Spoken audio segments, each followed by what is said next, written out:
Hello and welcome to Odds on Qualifiers for the Euro 7th match day. Today, in this video, we are going to analyze the games played on Thursday with Dani Fisichella, with Alvaro, our experts in international football. There are so many random games and some good ones. For instance, Croatia, Turkey and Spain, Scotland probably are the two best ones on Thursday. So guys, remember as always to leave your comments, to press the like and subscribe. And now let's go on with the show.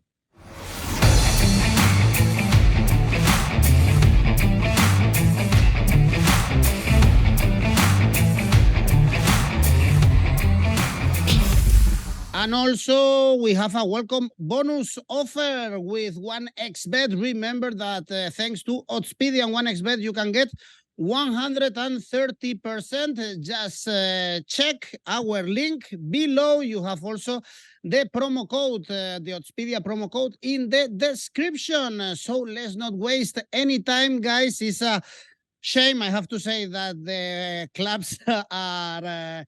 stopped now for the international break, but still we can enjoy some good games. First one on Thursday. First stop is Group A in Spain. Alvaro in Seville. By the way, is the Spanish National Day on Thursday, so I guess the atmosphere is going to be great. In Seville, Spain, Scotland. This is an important game also to be who is going to top this group. Remember, Scotland, all victories. Spain, they lost to Scotland in the first official game for Luis de la Fuente, but the team, Alvaro, luckily has improved a lot since then. Yeah, second official game for de la Fuente because they beat Norway first. Norway, true. Yeah. But you're right. I mean, that happened in Scotland. Spain lost. I think that after that game, the manager, Luis de la Fuente, made a few decisions that have stayed, and he was correct in doing them. For example, Ceballos, Pedro Porro, Eric Garcia, Iago Aspas, Borja Iglesias, players who featured in the game in Scotland, are no longer in the Spanish squad. I think that Pedro Porro is having a good start of the season, but it's still not enough for him to get a call again for the Spanish national side. Both sides depend on their own results to top the group. But my approach here is that Spain is better and is going to win it. Scotland has right now 15 points. They top the group. They have suffered no losses. But they've got 8 players in the squad who don't play in the top flight. And I am sorry, but this makes a massive difference. The personality, character, aggression, and intensity factor will no longer apply here. It applied in Scotland, and Spain lost pretty much because of that. Plus, I think that Scotland did a very good game. I know that the Scottish players, they are still angry for Rodri saying after that game that Scotland didn't play real football. But at the same time, I do believe that Spain is better. Scotland has a couple of important injuries, one of them Kieran Tierney. Then I think that they won't have much of the ball. And this is something that happens a lot when you play in Spain. I always repeat the same thing. When a team plays against Spain, gets totally unnaturalized. They lose plenty of the attributes that make their profile. And this is something very peculiar because Spain makes you look totally different to what you are normally in the 99% of the game. And I think that McTominay, McGinn, Billy Gilmour, these three that they are likely to be in midfield, they are likely to be running a lot to catch the ball. With McTominay, it's fine. By the way, McTominay has scored 6 goals in the qualifier. With McGinn, is fine as well. I think he can handle a game like this. I'm not too sure about Billy Gilmour. I don't know if he's going to start because he's a player who needs a lot of the ball. And when it comes to Spain, look, they have improved since they lost in Scotland. They won the Nations League. I think that one of the characteristics of this Spanish side is that they still keep high level of possession. They said that Luis de la Fuente was going to change the style of Luis Enrique, and he has done it. But Spain still has this very distinct skill, which is keeping the ball. And Spain is number one in the possession charts in the UEFA.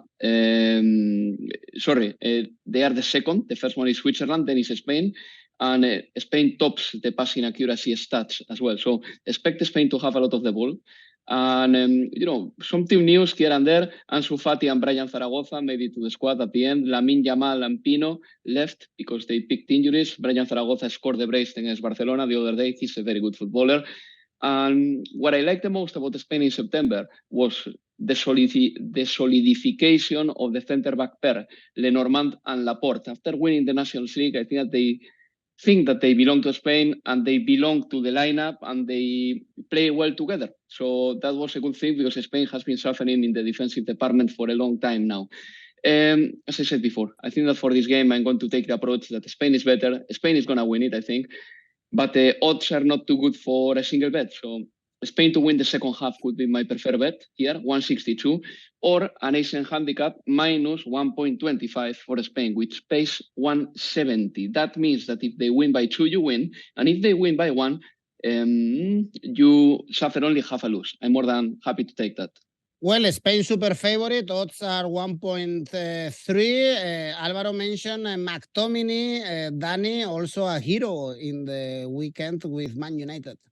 Should play more for Man United, and I think his best position is at number 8, and that's where he plays for Scotland, and that's where they make the most of him. And sometimes Man United stuck him in the centre mid pair, and that's not his preferred position. But Scotland, we have to remember, a draw might be enough to qualify them, so this could play on the mind as well. But they play against a side that scored a lot of goals lately, 13 goals scored in the last 2 games, but they got beaten soundly at Hampton. That was Spain's lowest point, whereas Scotland showed a solid system that they all trust and follow. And the biggest compliment that you can make to Steve Clarke is that he managed to fit all the players into a system that they like, despite having players who play in the same position. You look at the number of fullbacks and left fullbacks they have, he managed to fit them in. Whereas Spain perhaps is still a little bit a work in progress, but they are getting better. I don't think they're going to be as bad as they were at Hampton.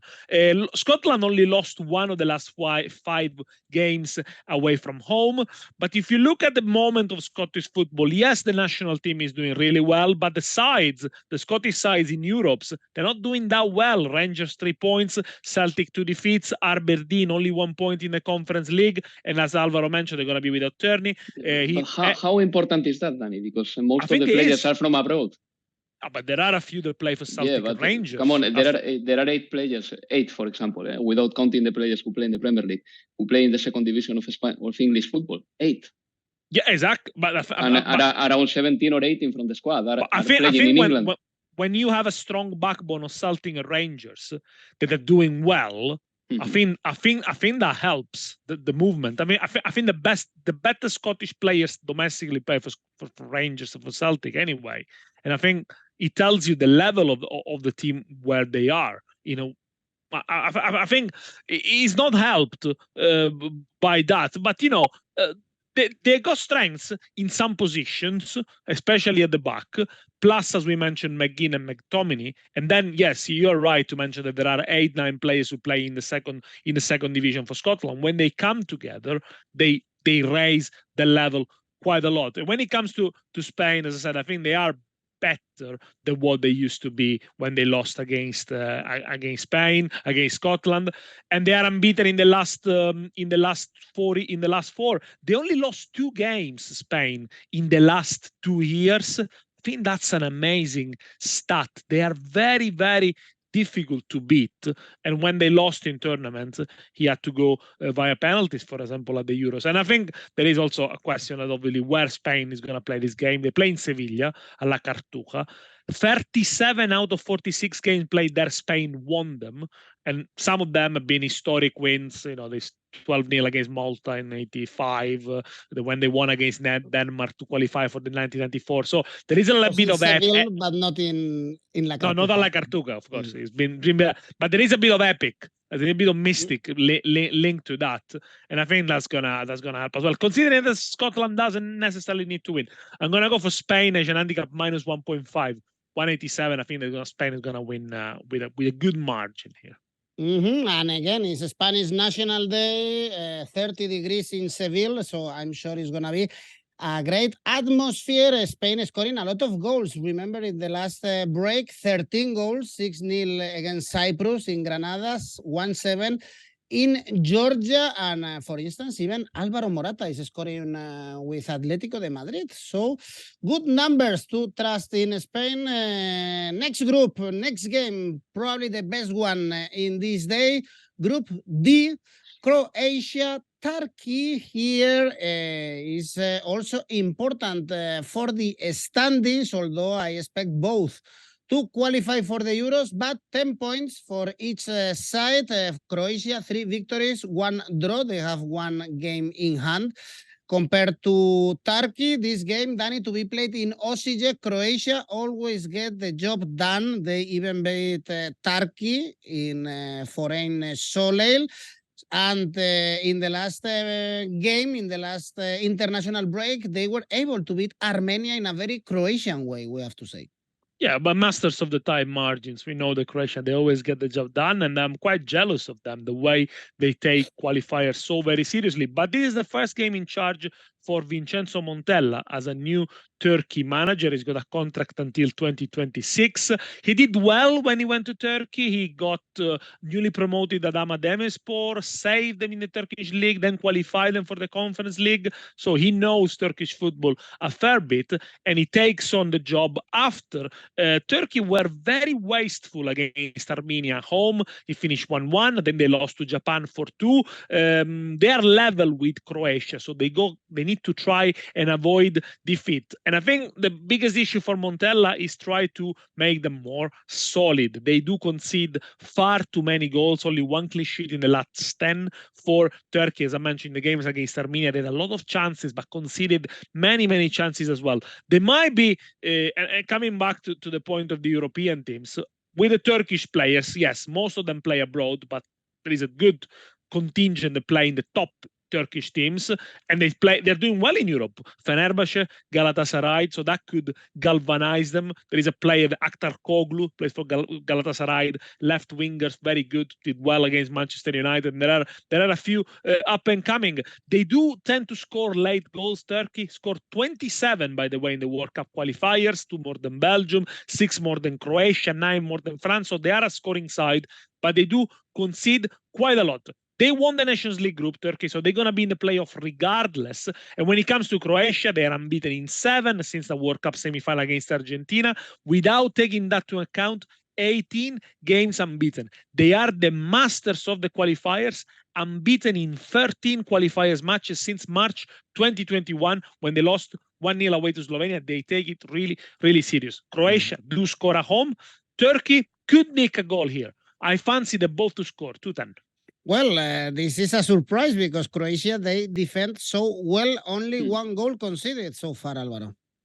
Yeah, that's why I was going to flag the clean sheet for Croatia, 2.0. Not for me, because I'm more than happy with 170 for Croatia to win. I think that they are favorites for this game. And if I have to stretch a little bit my bet, I will go for an Asian handicap minus 0.75 for Croatia, which means that if they win by 2, you win, and if they win by 1, you clinch, or you get half a win. In the reverse fixture, Croatia beat them 2-0. That is the closest or the nearest head-to-head we have between them. I think that Croatia has been really good in this qualifier. They have only lost 3 home games in this decade. I mean, this decade started in 2020, but that tells you a little bit the story. Normally when they lose at home, it is in the Nations League against top opposition, but I don't think that Turkey is still quite there, even though they are going to be difficult to beat, of course. Look, Croatia has conceded 1 goal.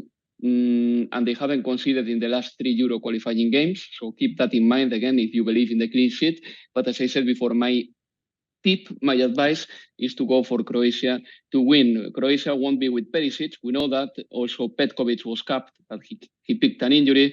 I don't like the form of Mateo Kovacic, but that is in the context of Manchester City. In Croatia, he knows exactly what he's playing for and what the manager is asking him to do.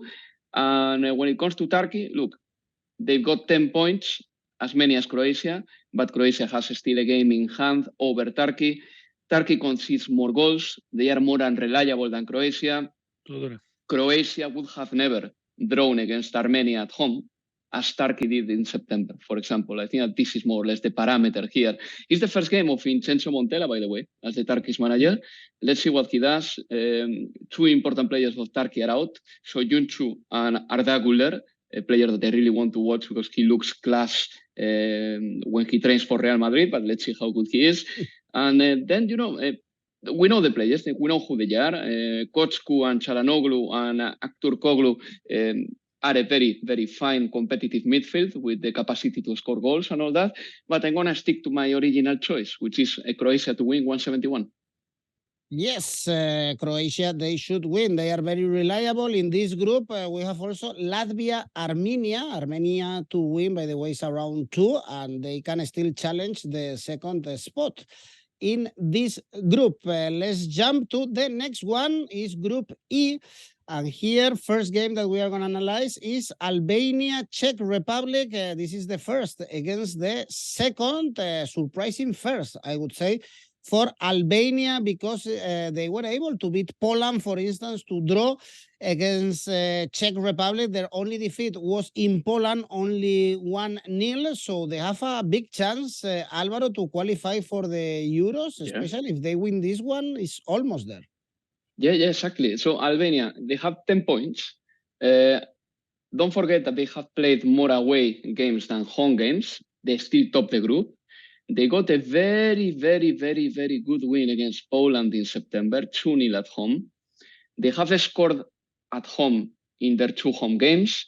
This is the last difficult game they've got. They have capped all the players who featured against Poland. That means that they have no big injuries or no injury concerns ahead of this game. This is their chance. This is the way I see it. This is the chance for Albania. If they win, they are nearly there. They've got a few players who are definitely making the difference in these qualifiers. Bagrami, 3 goals in the qualifiers. He plays for Sassuolo. Strakosa, he played football the other day against Manchester United with Brentford. I mean, unfortunately for him, he was in the losing side. Armando Broja scored against Fulham 8 days ago. He's also in the squad. It was a lucky goal, but a good goal for him. Uzuni from Granada, he was on the pitch the other day when Barcelona couldn't beat them. Asani, 2 assists for them. These are the players that are delivering for Albania, but on top of that, they have been really good in this qualifier, and they are scoring a decent amount of goals as well. When it comes to the Czechs, look, a draw is not the end of the world for them, because after this, they are going to play against the Faroe Islands. So if they leave the international break with 4 points in October, it's going to be absolutely fine. But then they will be obliged to beat Poland. Poland right now looks a little bit like a lesser side, but they will have to beat them in November. So maybe they play for the draw. Could be, but I think that the Albania energy and approach is going to prevail and is going to set the tempo and the tone of the game. One thing about the Czech Republic is very impressive because in the possession charts, they are not down there at the bottom. They have a decent amount of possession, but then they are one of the sides that recovers less balls. It's like something doesn't work in there. The counter pressing doesn't work, at least in these Euro qualifiers. I don't know if it has to do with the fact that they've got some midfielders who are rather robust than mobile. So this is a little bit the style of the Czechs. Then Patrick Schick is not there. He's injured. He's still recovering. And the best player in the qualifiers... sorry? What a surprise. Yeah. It's what happens to him all the time. And the best Czech player is... in the qualifiers has been Czerny, at least in the numbers department, with 3 goals scored, the Wolfsburg footballer. But, this is the chance for Albania, and I'm going to back them somehow. So, for example, Albania to score over 0.5 goals, that pays 1.5. That is almost, to me, like a safe bet. Mm-hmm. Albania to score over 1.5 goals. And look at the difference here, 3.4. Mm-hmm. And they did it against Poland, for example. So that is pretty inviting as well. But my favorite thing here, my safe bet for this game will be the following. Over 1.75 goals. That pays 1.6. And then both teams to score 2.10 is something that you could consider as well. But maybe I'm happier staying with over 1.75 goals and Albania to score over 0.5 goals. Well, perhaps the odds are so high for Albania to score 2 goals because Czech Republic, they've only conceded 2 goals. One of them from a player that Alvaro mentioned, Bayrami, was a beauty, the goal they conceded against Albania. I can't see them scoring many goals, neither of these two sides, to be fair. I don't think they got enough goal scorers, and the numbers suggest it should be a low-scoring game. These are very solid, Albania only lost 1 of the last 5. The Czech Republic unbeaten in 5 and unbeaten in 4 games away from home. But if you look, Albania, yes, have scored in 7 of the last 9, but 11 of the last 14 Albania games have been under 2.5 goals. And of the team topping their groups, only Hungary, with 7 goals, has scored less goals than Albania. They are somehow another mini Croatia, if you like, masters of the tight margin. Reverse fixture, by the way, finished 1-1, and both teams are 34th for attempts on target in these qualifiers. I think Albania got better technical players. We also have to mention Ramadani, Aslani, of course, we mentioned Bayrami, Jim City, Zaid, a lot of players who play in Serie A as well, whereas Czech Republic are more solid, more organized, physically a little bit stronger.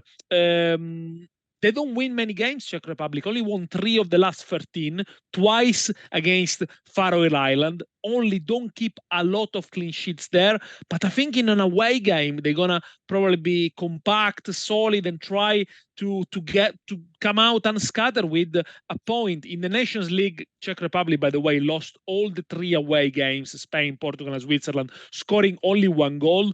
Finished 3rd in the World Cup qualifiers, drew at home against Wales and Belgium, only 1 point behind Wales. Yeah, I mean, they lack a little bit of quality there. Relegated from National League A. Yes, and I think the fact that they are without Schick, 18 goals with the national team, without Barak, 8 goals with the national team. The front line of the Czech Republic is very young, and the numbers don't look great. I'm going to go for an under. I think it's going to be an under 2.5 goals. I'm going to leave it for my ACCA, but I'm going to go for under 0.75 goals in the first half, 207. If the first half finish 0-0, you win. If you finish 1-0 for each side, you lose half your stake. More than 1-0, of course, you have lost all the stake. Well, tell me, guys, Dani is going for the under. Alvaro thinks there will be goals in this. But not many. Not many. I said over 1.75.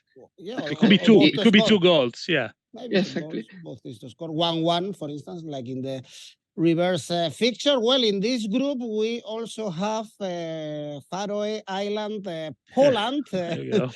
Our favorites. Our favorites. Because of Dani, we chose this game because it's an important moment for Faroe Island. They put a fight in the previous international break against Poland in Polish soil. We were mentioning that Poland was looking awful, and then Fernando Santos was fired. They have a new manager. This is the first task, winning here against Faroe Island. And on top of that, Dani, they don't have Lewandowski.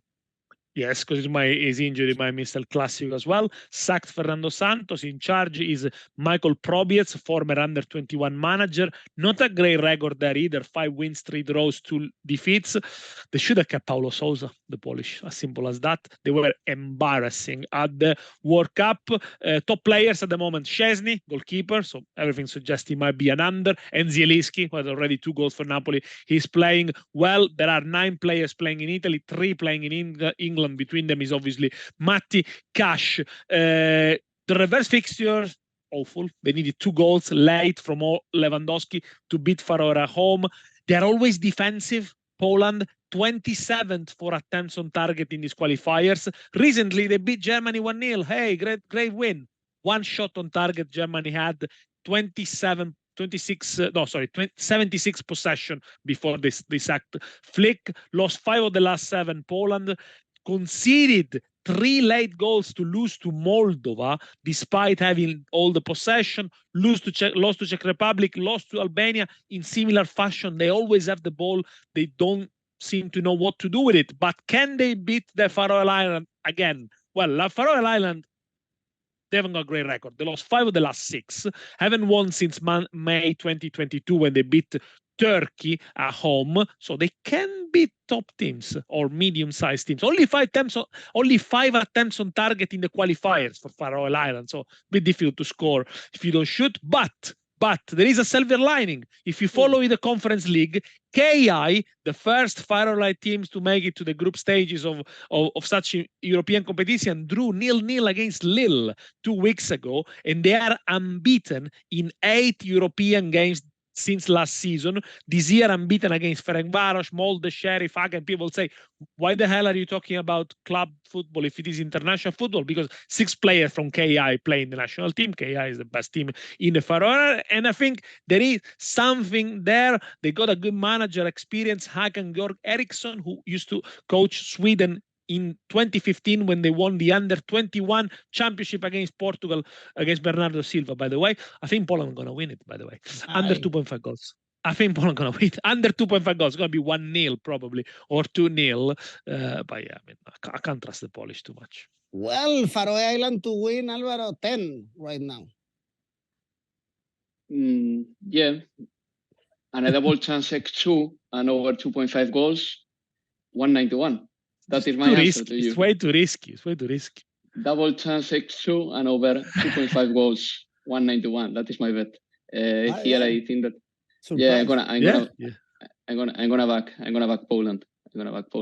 You know, only Gibraltar, San Marino, Andorra, and Liechtenstein have poorer numbers than Faroe Islands. They are in a losing streak. After drawing with Moldova in March, they have been beaten by every member of Group E, also Poland, plain and simple, and they have scored 2 goals, yes, and 5 shots on target, and Daniele says. So, you know, are they improving? Possibly, but I will have to stick to a European side that tends to win more games, really. And I know that Poland is in a very bad moment right now, when Robert Lewandowski retires. You know, they will probably go through a difficult process, the process that, for example, Wales is already enjoying, the process that Romania or Bulgaria went through after having a really good closing of the 90s. You know, there is a possibility that Poland will go through something like this. I'm not saying no. Zielinski, is true that he's having a good season. And I give you that, Daniele. I think that in Serie A, before last weekend, he was the player with more key passes in the whole Serie A, whatever key passes means, because sometimes those parameters are a little bit vague for me. But anyway, he was up there. And against Real Madrid, he played really well for 20 minutes, funnily, not for longer, but the start of the second half against Real Madrid was very good. I guess that Milic is going to be the focal number 9 in Poland. You know, I think that Poland has to win here because the Czech Republic has 8 points and a game in hand. Poland has 6 points. So this is a must win for the Poles. And, you know, they have to score a good number of goals as well. That's why I'm topping up the double chance with over 2.5 goals. I tell you what. And I tell you why. Because if they end up being level on points with the Czech Republic or with Albania, they are very likely to lose on goal difference. And this is something that we cannot overlook either. So I think that they have to score, and they have to score as many as they can here. The Faroe Island is not that terrible, but still they can do it. So a double chance, X2 and over 2.5 goals, 191. And our trip on Thursday finishes in Moldova. Last game, this one is gonna be, in Belarus. Belarus, yeah, it's gonna be, Moldova is in another group. Belarus, Romania, this is Group I, and here we have Switzerland on top with 14 points. Their game against Israel was postponed because obvious reasons. So Romania, if they win, they can top this group, but I'm not sure if they are that reliable. Alvaro, if we see the numbers, of course, 12 points, but they almost suffer against every team. They even drew against Kosovo. In the last game, they beat Kosovo 2-0, only scoring in the last 10 minutes. So I don't know if we should go full power on Romania here in the cold of Belarus. Yeah, look, my approach is the following. I think that Romania, if I have to pick an odd, obviously, Romania to win 162 would be one of those that I could pick. If you ask me, who do you think is going to win, Romania or Belarus? I'm going to tell you, Romania. I think that they are favorites because they've got better numbers. And at the same time, I would never never use this game for an ACCA, for example. You know what I mean? Because in the ACCA, I tend to put safe bets. But anyway, I have to have an opinion on this game, and I don't think that this game is so dangerous for it to be a pass. I think that still there are some odds that I find more or less logical or affordable or reasonable. So Romania to win 162. Yes, that would be something I could take. Maybe an Asian handicap plus 0.75 in the first half for Belarus, 143. Those are the parameters more or less, but I think still that Romania is going to win it. And if I go to the individual market, well, Stanciu, a player who takes a lot of responsibilities for Romania to score, pays 3.6. But still, this is, if you have a belief in this game and you think that I am a good tipster, you can go for this. But keep in mind that I'm not taking any of these shots into an ACCA because I think that this game doesn't offer the certainties. But anyway, this is the chance for Romania. They've got 12 points. Now they are playing against Belarus, then against Andorra, and then in November against Israel and Switzerland. In November, they are going to know if they qualify for the Euro or not, because they are going to play the big games then. But they must get in October the 6 points. It's mandatory. They have to defend their second spot, at least for another international window, because they have a fabulous chance to qualify for the first tournament, for their first major tournament since 2016. Puskás is suspended, important absence. That opened up a spot for Dragus, who will be maybe in the lineup. Yanis Hagi hasn't scored in La Liga yet, but he's playing many games for Alaves. He will be one of the important players, of course. And then Morutan has given 3 assists, and he has been, numerically speaking, the best player of Romania, at least attacking in this group stage. Then when qualifying stage. Then when it comes to Belarus, they've got 4 points. They have conceded 11, and they lost 2-1 in the reverse fixture. Belarus to score, by the way, because they are playing at home and I flag it, pays 1.8. But also, don't forget that they didn't find the net against Andorra. Everyone finds the net against Andorra, even amateur sides. So I'm going to go for Romania to win, 163. It's 162. I stay there, but as I said before, if you think this is a pass, say goodbye. How is Belarusian football, Dani, nowadays? Not really good. No wins in the last 6 games. Only Bate one win in Borisov, the. Remember, once upon a time, Bate Borisov was. Yeah, they used to be in the League. champions. Yeah, of course, but it was a different side. And there was a famous Belarusian player who used to play in the Premier League, but for Arsenal. Hleb, Alexander Hleb. Hleb, exactly. Yeah, And they scored against Italy once, I remember, at least in under 21. Arsenal, for Barca, yes, it was probably that was the golden generation of Belarus football. No wins in 6. Mantovic. Yes. Even though he never played for Belarus, I think, but he was from Belarus, and he played for Racing de Santander, and he was a good defender. Only one win in the last 13 games for Belarus. They could not beat Kazakhstan, Oman, Kosovo, bottom of Nations League Group C. I think Romania are going to win this one. They got such a good chance. By the way, they're unbeaten in 7, Romania. Only lost 1 of the last 10. They don't have many goal scorers, great goal scorers, but look how easy is the group for them. Belarus, Kosovo, Andorra. If you don't get into the playoff after this group, you can basically pack it in. The most capped player for Romania is Stanciu, plays in China, by the way. Also, their level has dropped from the mid-90s, etc. But this is a good chance. I think they're going to win here. They're going to win comfortably. -1, the handicap for the visitors, Romania, 202. If you think they're going to win, go for the handicap anyway, because if they win by 1 goal margin, you get your money back. Well, this is the end of our trip around Europe. On Thursday, there are some other games, Cyprus, Norway, for instance, Andorra, Kosovo. So perhaps, Dani, you've chosen Andorra to beat Kosovo as your safe bet? No, I didn't, but I would like to flag that Muriqi is going to score, because he always scores, by the way. When he played in Italy, couldn't score, but it's fantastic ever since. Spain to win, by the way. My bet against Scotland, I think you guys will win, will qualify. You'll be all right. You're not Italy, after all. And your safe bet, Alvaro? It is Spain to win, 132. If you want to spice it up, Spain to win and over Spain to win and over 1.5 goals, 144. And the ACCA, Alvaro? Plain and simple, low this time. Croatia to win, Spain to win. Altogether 225. Yeah, there are not many games this Thursday, Dani. Always go with my fourth selection. Albania, Czech Republic under 2.5 goals. Romania to win. Norway plays away in Cyprus. I give you an handicap for minus 1.5 for Haaland's team. Poland to win. Total odds 566. If I'm not mistaken, Dani, you nailed your last ACCA for Serie That was in Serie A. That was in Serie A, yes. For Serie So A. on the back of it, let's try to continue. Exactly. Well, thanks, guys. We have another video for the remaining games in this match day number 7 in Euro. So go and check it out. Bye-bye. Ciao.